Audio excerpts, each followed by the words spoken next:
I'm Phil. I got this gig last night, my first time hosting. Very excited. Yes. The originally planned host had to, be cancelled for impartiality things because the election was announced yesterday, which I think makes me the only person I know who's benefited from Rishi Sunak's premiership.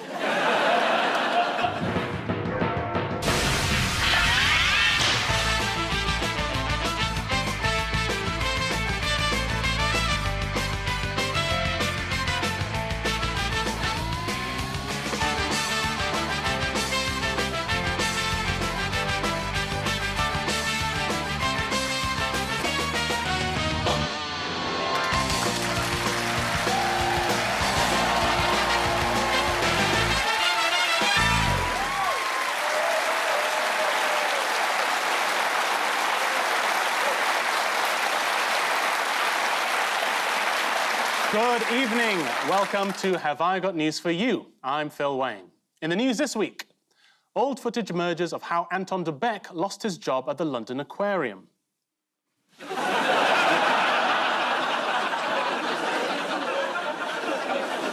In Oxfordshire, after years of torment, Brian Blessed's downstairs neighbours snap and get their revenge.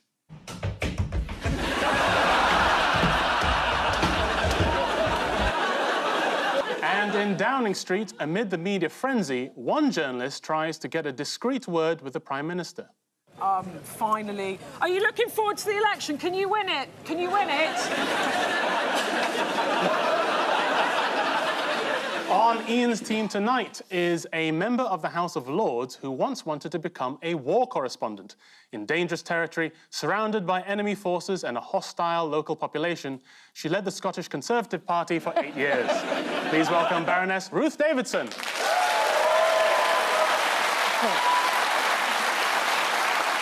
On Paul's team tonight is an author whose book, The Thursday Murder Club, is being turned into a film by Steven Spielberg, who hasn't made too many changes to the original, although now the killer is a velociraptor. Please welcome Richard Osman.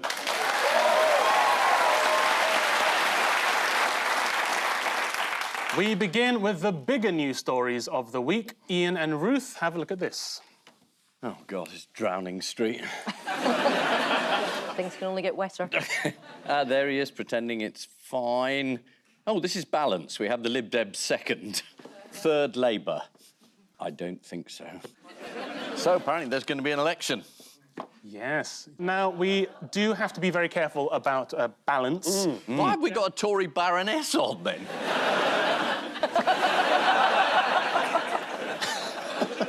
I'm absolute hardline reform, so it's...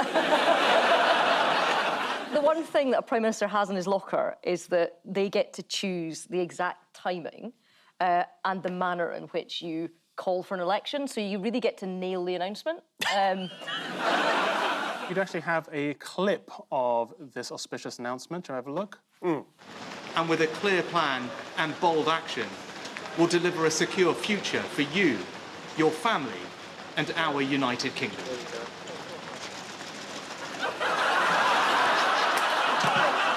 You could just sort of tell that once the door shut behind him, all you could hear was, "Ah!"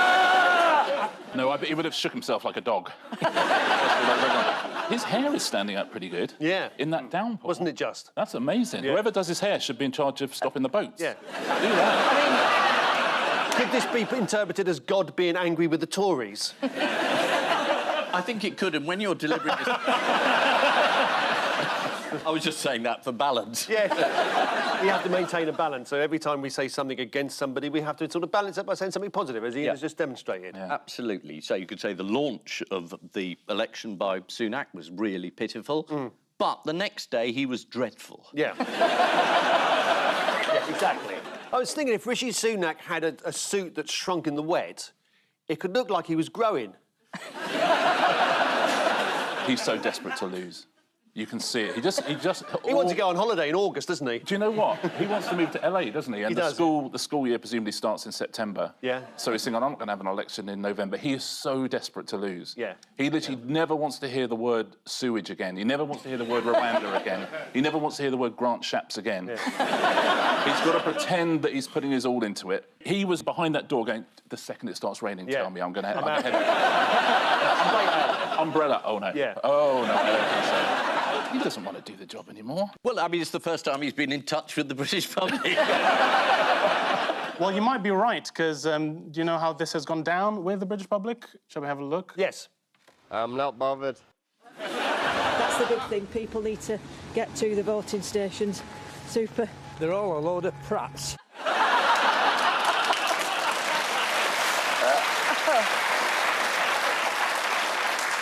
The last time there was a general election in July was in 1945. Yes. Famously, Winston Churchill lost a landslide to Labour just after World War II, whereas Rishi's going to lose a landslide to Labour just before World War III. That is interesting. Yeah, how about that? Also for balance, let's have a look at Keir Starmer making a salmon tandoori on Channel 4 Sunday brunch, shall we?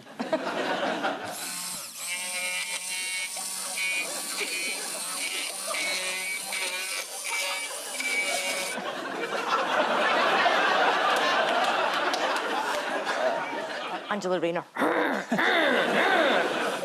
Now, how is Starmer planning to win over the electorate? Say nothing for 6 weeks and you're in. Almost. He's telling voters it will feel like a long campaign, but that opportunity for change is what this election is about. Wow, nothing gets past him, does it? Someone else is ready and raring for election action. Do you know who that might be? Nigel Farage. Well, no, No, Nigel it's not Farage. Farage. He said he won't stand. At the moment his country needs him, he said, I'm a bit busy. He literally said there's a big important election going on in America where he can go and make more money, presumably. Right, yes. I have no proof of that. I'm just saying that were he to be the sort of person who just was in it for the money, he would go to America and make it. In terms of balance, I think I should add here to Ian's comment that he wants to go to America to make money. He wants to go to Canada.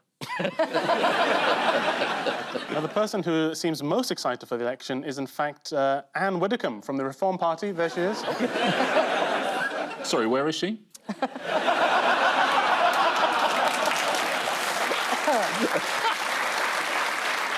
What about the SNP?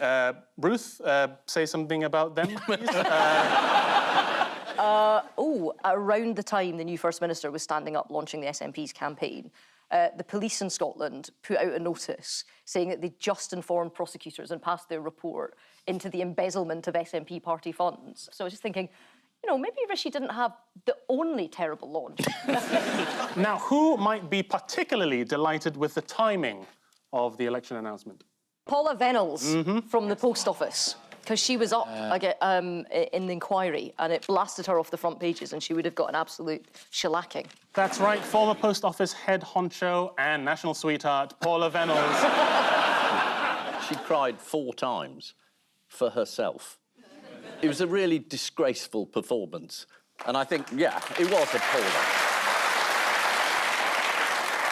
She said things like, I didn't know that they were prosecuting these people when I took over. And you think, that just isn't true. It's all lies. I mean, she is now in the inquiry trying to blame her colleagues, which is the entire point of the inquiry, is that she's already blamed people who didn't do it in an attempt to cover herself, and now she's doing it again.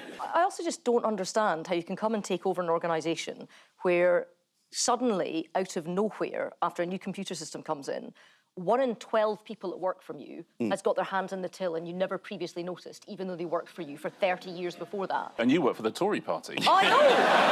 Right? But if what is happening is that the amount of money that you claim they've stolen is returned to the post office and then you take it out as a bonus, which they did, that's straightforward theft. I was going to call it corruption. That's worse than that. Is it worse than corruption? Yeah. OK. To show some humility, what did Venables admit was a personal failure? Oh, she said she was too trusting. I was too trusting, she told the I mean, that's the Prince Andrew defence. I was too noble. can't sweat, she said. I use all my inner water for tears. And her tears reached number 10 Downing Street, didn't they? Do you know what the inquiry chair, Sir Win Williams, asked her? Did he say, why are you played by a different actor than in the TV show? He wanted to know more about a briefing document Venables received, which advised her to only provide certain information if really pushed to do so. Let's have a look. If I were to suggest to you that you were being advised to be very precise, very circumspect, and very guarded about what you said, that was the effect of that document. Would you agree? I would, Sir Win. I'm not sure I would have noticed that on the morning of the day. But you'll see the point in a moment. That was the effect that was trying to be created by those who created that document. It could have been, yes. Right. Yes. Why?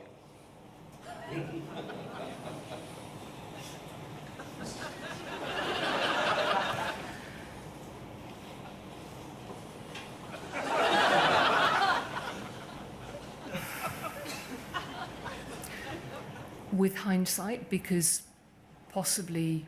And if you need time to think about it, No, you can tell me more. I don't. No, that's enough now. Brutal. Wow. If you need time, how about 10 years?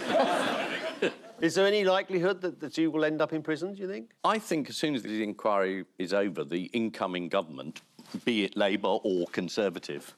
Or Lib Dem. Or Lib Dem. Or Plaid Cymru. Or Plaid Cymru. One of the ways we could make an early popular success is prosecute some of the people at the post office. I think it'd be a really good first week. This is the news that Rishi Sunak's new job in Silicon Valley apparently starts on July 5th. The post office inquiry continues. When news of the post office scandal broke, Paula Venables also had a job with the NHS, now embroiled in the contaminated blood scandal. So she just needs a role with Southwest Water and she's got the set. While seemingly turning a blind eye to the wrongful convictions of sub-postmasters, Paula Venables also served as an Anglican vicar and could often be heard in church telling the famous parable of the screwing of the 5,000. I love the use of the word seemingly. That was very good. Can we just check the lawyer's awake? What would you say, Ian? Ignoring willfully through perverse and evil motivation.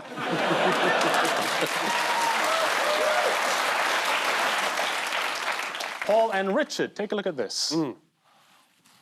Right. Well, there we are. He's a proud man. Sausages. Sausages. There's a man who's created a world record in creating so many sausages in a minute, and he's beaten off all incomers. Has he? That's, Yeah, that's 2 world records. 2 world records, yeah.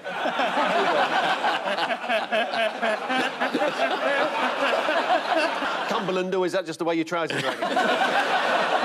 This is the news that a butcher in Bedfordshire has made 83 sausages in 1 minute, and that's a new world record!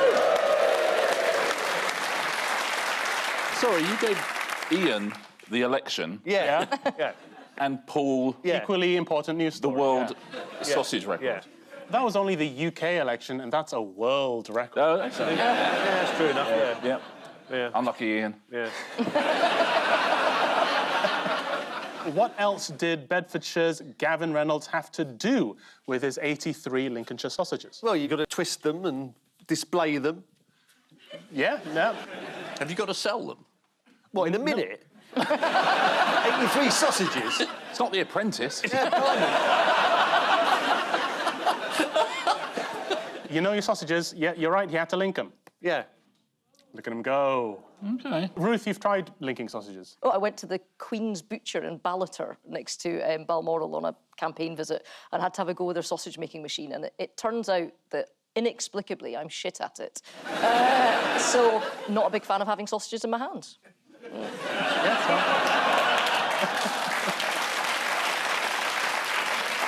Why do politicians do those things? If someone says, oh, we're going to go to this butcher, you're going to make sausages, you think that sounds like a really bad idea.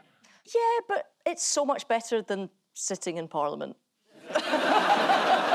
And that may explain why the country doesn't function.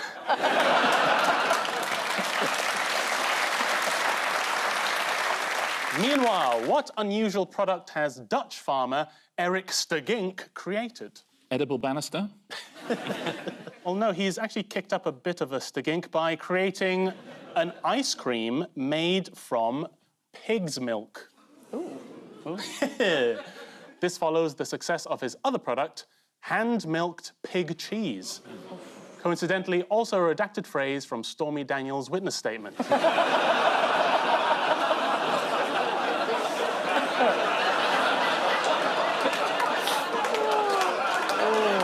Oh, dear. Good night, everyone. From pigs to cows. Yes. What trouble has cow shit caused recently?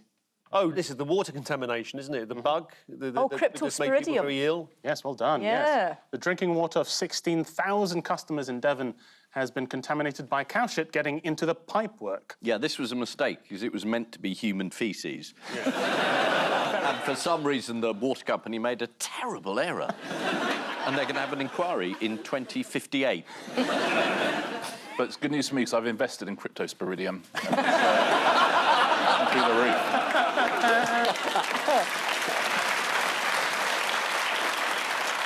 I'm afraid it might be what's called a shitcoin.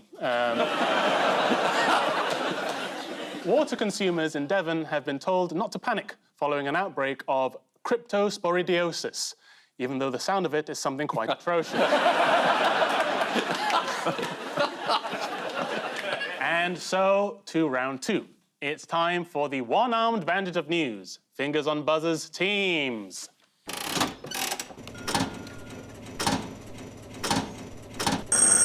This is about museums that are so obscure they have fewer than one person a day that comes to visit them. That's right, yeah. Do you have any idea which attractions these are? The Pencil Museum in Keswick. Oh, yeah, if it rains when you happen to be in the lakes, you always go to the Keswick Pencil Museum. Does it often rain in England? I'm just asking. I should ask the Prime Minister. Asking for a friend. He's doesn't have an umbrella. Well, the list of 20 or so attractions includes the Bay Museum on Canvey Island. That looks good. Well, the BBC suggested the museum looked more like a toilet block. You're not entirely wrong. I saw something about the Bay Museum. There's like 3 guys who work there and no one visits. It must be absolutely lovely. A lovely cup of tea in the warm, and then every now and again someone comes along like a tourist. They're like, oh, for fuck's sake. We closed. Sorry, yeah, 12, sorry. The museum treasurer, Martin Daniel, told the BBC, people often say they expect to spend 10 minutes here. 3 hours later, they're often still here. Hostages. Why did some of these scarcely visited attractions not respond to the BBC's request for a comment? You've actually touched on this. Because they don't want people to come. A lot of them, not all of them, are fronts for drug gangs. A lot of them. Not all of them. Not all of them. No. Not all of them, just most of them. You look down the list, there's a lot of them. A lot of them. Not all of them. No. Not all of them, but not none of them. Definitely not none of them. What do these museums offer that larger attractions might not? Huge bales of cocaine? In some of them. In some of them. Some of them, Oh, not all of them. Not in all of them. Not in all of them. Some of them are real museums. Some of them are real. A couple of them are real museums. Yeah, more or less. Volunteers say they offer a more personal, bespoke experience. Karen Hillier, a volunteer at Longthorpe Tower, said, we vary the information. If we have children, we will focus on the animals and the bonacon, a mythical bovine creature which emits burning poo. You gave a little ooh at bonacon there, Ian. Yes, I mean, the bonacon, it's in a lot of early medieval bestiaries. It featured in a very, very good documentary on Radio 4 by, it was me. It literally ejects this sort of projectile poo. There's a picture of it killing various knights who've sent out to try and deal with the bonacon. And there he is. That's just a farting Hislop. Did you say a fart in Hislop? Hislop. But it's mythical. So what you've just described has never happened. And you made a documentary about it. What a fraud you are. Yeah. On the radio where you can't see it, yeah. I bet it's some bloke go... like that, into a microphone. I'm embarrassed now. You've shown me up. This is the news that some of Britain's museums average fewer than one visitor a day. The Bay Museum Star exhibit is an engine cylinder from a B-17, which crashed at Canvey Point in 1944. Here's the engine cylinder, and I've saved you a trip. And time now for the odd one out round. Just one between you this week. They are a zoo in China, CEO of Apple, Tim Cook, Boris Johnson, and the BBC. Now, the zoo in China didn't have any pandas, so what they did was they got some little dogs, and they painted them black and white and told people that they were pandas, but they were clearly dogs just painted black and white. That's what that is, isn't it, that one? Yep, that's right. OK, so it's about sort of like duplicity, about pretending that something is what it isn't. How does that connect to Boris Johnson? You know, I really don't know. And Tim, what's his name from Apple? What was his name? Cook. Tim Cook. They had the advert, didn't they, where they were crushing... Crushed the piano, yeah. It's about sort of trying to advertise and sell stuff. Things and... What's Boris selling? Is he selling individual armpit warmers?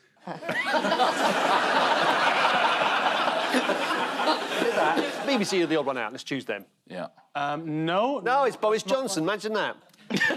Not is it Tim Cook? Is he the odd one out? No, well, it's got to be the pandas, then. It's the only one. Why is it? Well, because they pretended that they had sort of real pandas, but they weren't real pandas. They were dogs painted black and white. And no one else has done that? Yeah, nobody else has done that. I'll give you the point. They've all caused controversy with media adverts, apart from a zoo in China, which caused controversy with its publicity for panda cubs. Yeah, let's have a look at them. Well, why were visitors to a zoo... Look, we all want to see them. Why were visitors to a zoo in China upset by the panda cub attraction? Because they were dogs painted black and white. Let's have a look. Come on. What's going on, Richard? You have to double-click. Double-click. Yes, the pandas at Jiangsu Zoo looked like this. Chow-chows! Amazing! Oh, that's great, isn't it? That was worth it. Yeah. I can't believe I have to ask you this question, but what were the suspicions surrounding the cubs? Well, because they were dogs painted black and white. Yeah, visitors suspected that they were... Suspected? Two chow-chow dogs with trimmed hair dyed black and white. Oh, must be a shit zoo.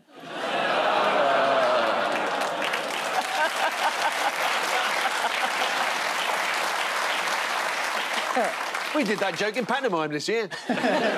Oh, no, you didn't. Oh, yes, we did. I was there. You were there.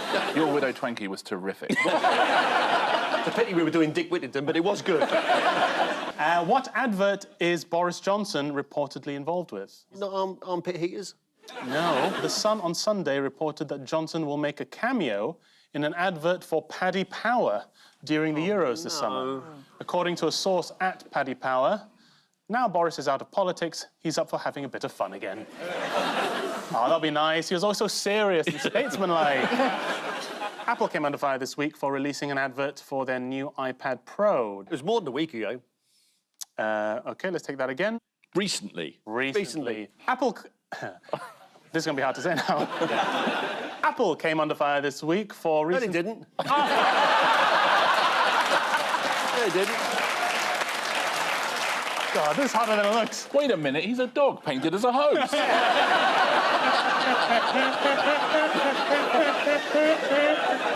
Let's just watch the advert. Yeah. All painting, all music, sculpture. Human creativity. Yeah, but look, it's thin.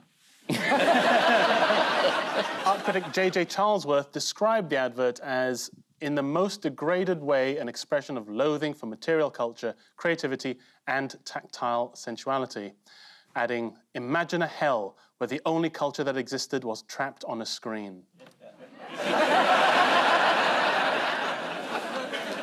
Now, why might the publicly funded BBC be causing advert controversy?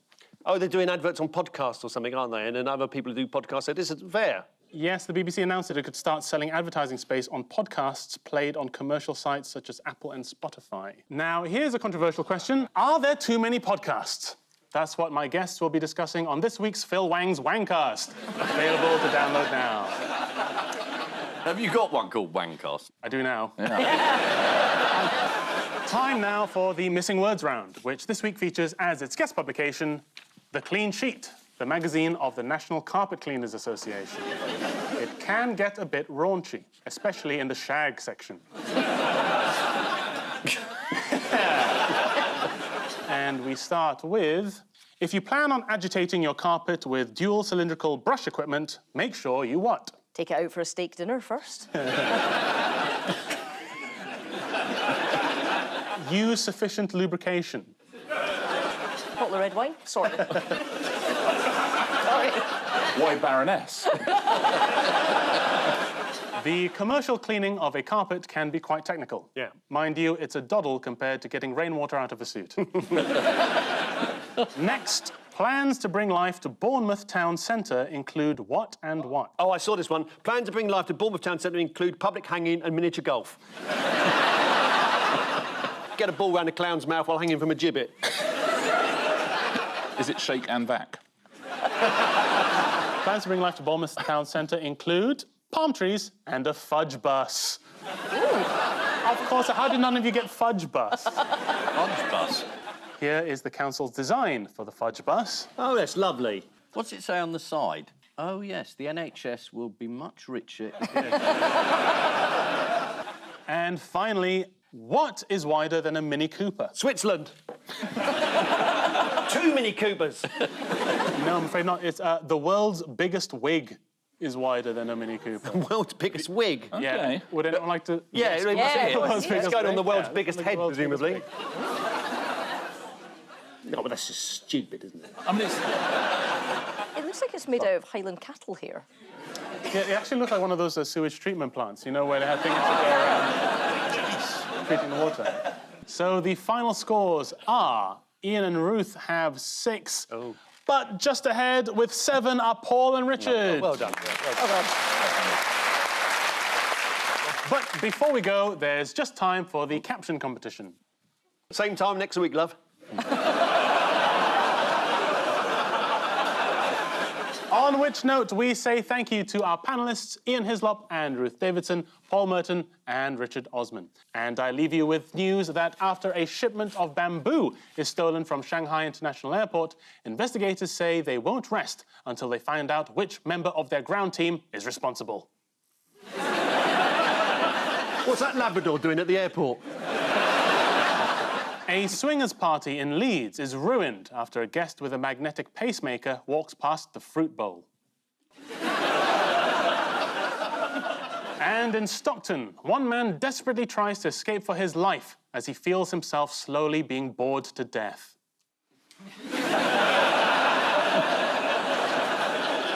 Good night.